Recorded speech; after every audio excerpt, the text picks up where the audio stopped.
பூதநாத சதானந்தா சர்வபூத தயாபர ரட்சரட்ச மகாபாகு சாஸ்திரே துப்யன் நமோ நம. இன்னைக்கு கொளுத்துப்படை பற்றி பேசுகிறோம். கொளுத்துப்படை விசேஷமான கோவில், எல்லா சாஸ்தாங்கோலையும் கொளுத்துப்படை. இவர் பாலகனாக இருக்கார். கொளுத்துப்படை ரோட்லேருந்து அந்த காலத்திலலாம் போனோம்னா அந்த ஆத்தங்கரையை தாண்டி நடந்து போகணும். நிறைய ஜலம் வந்துட்டால் நடந்து போக முடியாது, பரிசலில் தான் போகணும். அந்த பரிசலில் போகும்போது மீன் ரொம்ப நிறைய இருக்கும். அதுக்கு பொறி வாங்கி போட்டுட்டு தான் நம்ம பரிசலே எடுக்க முடியும். ரொம்ப மீன்கள்லாம் ரொம்ப பெருசாக இருக்கும். ஆனால் உள்ளே போனால் கோவில் சின்ன கோவில் தான் கொளுத்துப்படையில். இந்த கொளுத்துப்படையில் என்னன்னு கேட்டேன்னா அது பஞ்சாயுதமாக இருக்கக்கூடியதான் பூஜை. ஸோ இப்போ தான் ஒரு 25-30 வருஷமாக தனியாக சாஸ்தா ஒன்று பாலசாஸ்தாவை வச்சுருக்கு.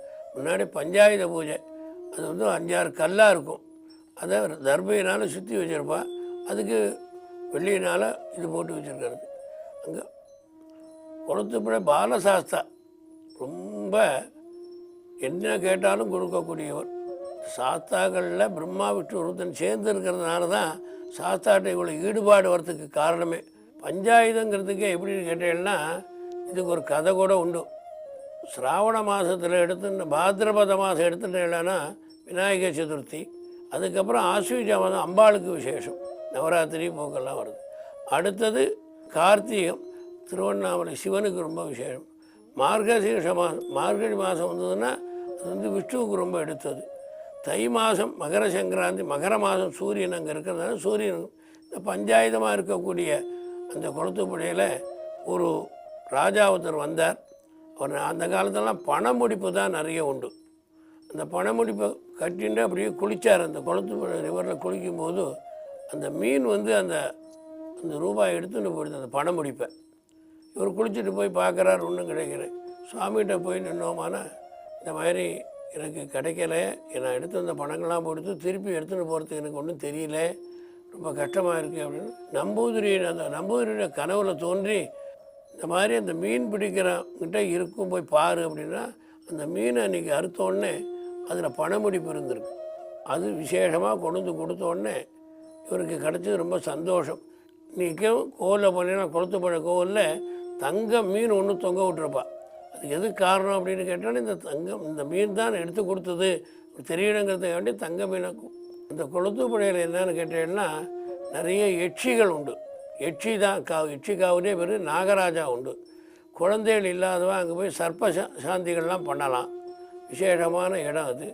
கொளுத்துப்படையில் ரொம்ப சின்ன கோவில், குனிஞ்சு போகிறோம்னு சொன்னோம்னா அந்த கொளுத்துப்படையில் குனிஞ்சு தான் உள்ளே போகணும். அப்போ ஏற்பட்ட கோவில். அங்கே பிரார்த்தனை பண்ணினா குழந்தைகள்லாம் கிடைக்கும். அவன் நாகருக்கு விசேஷமாக பூஜைகள் பண்ணி நமக்கு கொண்டு பிரசாதங்கள்லாம் கொடுப்பா. அங்கேயும் அரவணை பாயசம் அப்பங்கிறது கிடைக்கும். இது விசேஷமான கோவில். கொளுத்துப்படையில் என்ன கேட்டீங்கன்னா விஷு தான் ரொம்ப முக்கியம். கொளுத்துப்படையினாலும் விஷுவுக்கு தான் போகணும். சித்திரை வருஷப்பிறப்பன்னைக்கு கொளுத்துப்படையில் இருக்கணும். கார்த்தால் நம்ம பஞ்சாங்கங்கள்லாம் படித்தோம்னா அன்றைக்கி முதல் நாள் படித்தா வருஷம் பூரா போருங்கிறது நம்ம பஞ்சாங்கம் படிக்கிறோம். அந்த மாதிரி அந்த கொளுத்துப்படையில் கனி காண்றது அப்படின்னா கேரளாவிலேயே கனி காண்றதுன்னா அன்றைக்கி நமக்கு என்னெல்லாம் தினம் பார்க்கணும்னு சொல்லியிருக்கோம். அந்த மாதிரி கொன்னைப்பூ, கண்ணாடி, தங்கம், வெள்ளி, கரிகாய்கள், பூக்கள் எல்லாரையும் வச்சுருப்பாள். அதை கார்த்தால் 4 மணி 3 மணிக்கு விஷுக்கனி பார்க்க போகிறதுன்னு பல்லு கூட தேய்க்காமல் சாமி பார்த்தாலும் இந்த வருஷம் பூரா நமக்கு நன்னா இருக்கும். அதனால் விஷுக்கனிக்கு தான் கொளுத்துப்படைக்கு போகிறது. எல்லா இடத்துலையும் வச்சுருப்பா. ஆனால் சித்திரை விஷு தான் நம்ம கொளுத்துப்படையில் ரொம்ப விசேஷமானது. அதில் சிங்கேரி பிரிவா அபிநவ வித்யானந்த சுவாமிகள் பரிசலில் போகும்போது 1 மணி நேரம், அது 5 நிமிஷத்தில் போயிடலாம். அந்த நெல் பொறி வாங்கி போட்டு அந்த மீனோடு அவர் அளாவின்னு அந்த கொளுத்துப்படைக்கு போயிட்டு அவர் பேசின பேச்சுக்கெல்லாம் இன்றைக்கி நமக்கு கண் முன்னாடியே இருக்குது எங்களுக்கெல்லாம். அதில் எங்கள் குருநாதர்கள்லாம் நிறைய பார்த்தா எங்களுக்கும் அந்த கொளுத்துப்படை பற்றி அவர் சின்ன குழந்தையாக இருந்தால் கூட சாலிகிராம மூர்த்தியாக இருக்கிறதுனால சிலாரூபமாக இல்லாமல் இருக்கிறதுனால வரப்பிரசாதியாக இருக்கும்.